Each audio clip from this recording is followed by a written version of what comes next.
Science tells us that decisions made in moments of anger have a much higher chance of being wrong than decisions made in normal situations. This is because, at that time, our brain works through emotion, not through careful reasoning. That is why the philosopher Aristotle said, "Anyone can become angry, but to be angry at the right time, for the right reason, and in the right amount, that is true skill." But the real question is, have we truly achieved that skill?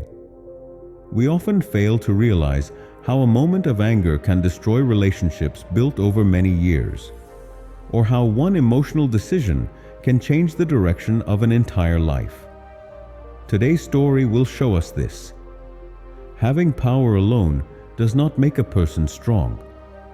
True strength comes from the ability to control one's emotions.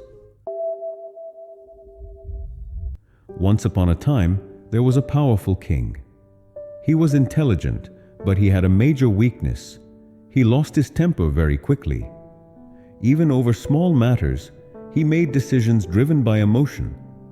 Many times, people received harsh punishments for minor mistakes. One day, the king's childhood teacher arrived in the kingdom. Years ago, this very man had taught the king not only lessons from books, but also lessons about life. The teacher was invited to the royal palace for dinner. That evening, they sat together, eating and talking about old times. Suddenly, a fly fell into the king's soup. Seeing the fly, the king immediately became furious. He shouted angrily, "What is this? A fly in my soup? How can you be so careless?" The servant, trembling with fear, replied, "Your Majesty, there was no fly in the soup when it was served." But the king's anger did not calm down. Seeing the situation, the childhood teacher spoke gently, "Your Majesty, please think for a moment. The servant did not bring the fly. It must have fallen in later." The king replied irritably, "Teacher, you don't understand. Even small things like this ruin my mood." The teacher smiled softly and said, "Your Majesty, the fly did not destroy your peace. Your reaction did. One who cannot rule over his own emotions can never truly rule over anything else." These words made the king fall silent for a moment.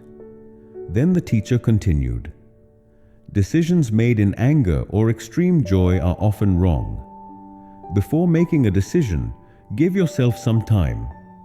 Do not let emotions control you. You must control your emotions." The king said in a low voice, "But I try. Yet I still cannot control my anger." The teacher replied, "Because you have never practiced control. Patience is also a habit. Just as strength requires exercise, controlling emotions also requires practice." These words left a deep impact on the king's mind. In the days that followed, he learned to pause before reacting. He realized that when the mind is calm, thoughts become clear, and clear thinking leads to better decisions. After some time, the king noticed that he was much calmer than before. Making decisions in court became easier. People began to respect him more than they did earlier. Not only the kingdom, but his own life became more peaceful and happier. One day, the king went to his childhood teacher and said, "Your words have changed my life. Now I understand. True strength is not in anger, but in control." The teacher smiled kindly and said, "Your Majesty, you are not alone in this struggle. Many people cannot control their emotions and act under emotional pressure. What you have learned, share this message with others.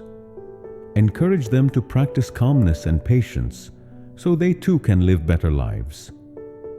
The teacher paused and then added, "It is very important to understand that anger, happiness, and sadness, these emotions come and go.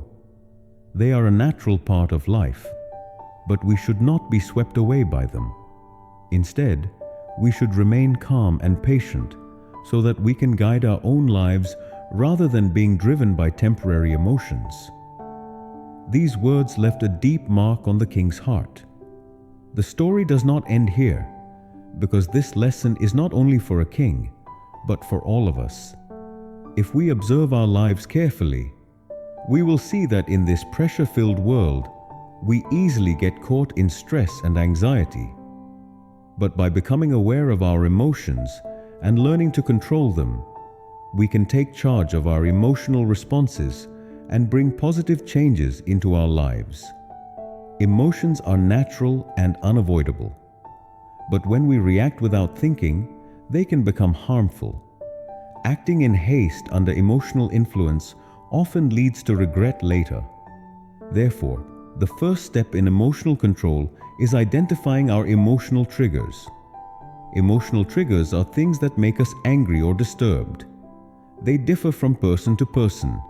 These triggers can be events, memories, or even certain words or actions. For example, criticism may be a trigger for some people.